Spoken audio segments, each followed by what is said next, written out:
Hello students, welcome back to our channel જ્ઞાન Ganga education. ધોરણ 8 સ્વાધ્યાય 2.2 દાખલા નંબર 5. બે સંખ્યાઓનો ગુણોત્તર 5:3 અને તેમનો તફાવત 18 હોય તો તે સંખ્યાઓ શોધો. કઈ બે સંખ્યા આપણે શોધવાની છે, બરાબર? શું કીધું છે કે બે સંખ્યાઓનો ગુણોત્તર 5:3 છે. તો આપણે શું લખવાનું અહીંયા કે બે સંખ્યાઓનો ગુણોત્તર 5:3 છે, બરાબર? તો તે સંખ્યાઓ કઈ હોય? 5x અને 3x હોય ને, કારણ કે કઈ સંખ્યા આપણને ખબર નથી એટલા માટે એ સંખ્યા x લઈ લેવાની. તો શું લખવાનું? તો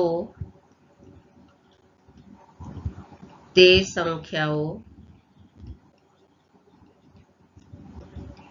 5x અને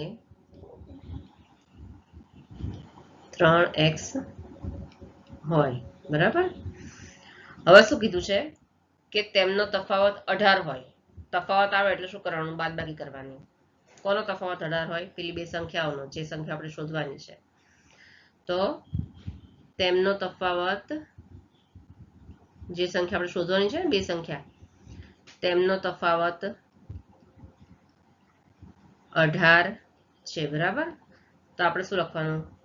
18 તફાવત હોય એટલા માટે આપણે પહેલા ઉપર લખ્યું 5x અને 3x હોય તો તે સંખ્યા 5x અને 3x હોય લખ્યું છે ને, તો આપણે એનો તફાવત 18 છે એવું સમીકરણ લખવાનું છે. તો લખવાનું 5x માઇનસ 3x. કેમ માઇનસ? કારણ કે તફાવત છે, બરાબર 18. તો માટે 5x માંથી 3x છે તો કેટલા બચે? 2x. 2x is equal to 18. માટે x ને કરતા બનાવવાના. x is equal to 18. આ 2 છે એ બરાબરની સામે જાય એટલે ક્યાં જતા રહે? ભાગાકારમાં, બરાબર? x જોડે ગુણાકારમાં છે, બરાબરની સામે જાય એટલે ભાગાકારમાં. હવે છેદ ઉડશે, 2 × 9 = 18. તો માટે x બરાબર કેટલી કિંમત મળી આપણને? x ની x બરાબર 9. હવે x બરાબર 9 મળ્યા ને, તો શું કરવાનું? તો આપણને હવે બંને સંખ્યા આપણને મળી જશે. બે સંખ્યાઓ કીધી છે ને, તો માટે અહીંયા લખશું આપણે. માટે પહેલી સંખ્યા આપણે કઈ કીધી છે? એક સંખ્યા 5x કીધી છે. એક સંખ્યા કઈ છે? 5x, બરાબર.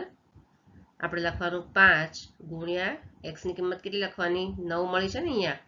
x બરાબર 9 મળ્યા છે, તો 5x માં 5 ગુણ્યા x ની બદલે શું લખવાનું? 9. તો બરાબર 9 × 5 = 45, બરાબર. અને બીજી સંખ્યા કઈ આવશે? બીજી સંખ્યા આવશે 3x છે. બીજી સંખ્યા 3x બરાબર 3 ગુણ્યા x ની કિંમત છે 9, તો 9 × 3 = 27. તો મળી ગઈ બંને આપણને, પહેલી 45 અને બીજી 27 છે. તો આમ આપણે લખીએ, આમ બે સંખ્યાઓ કઈ છે?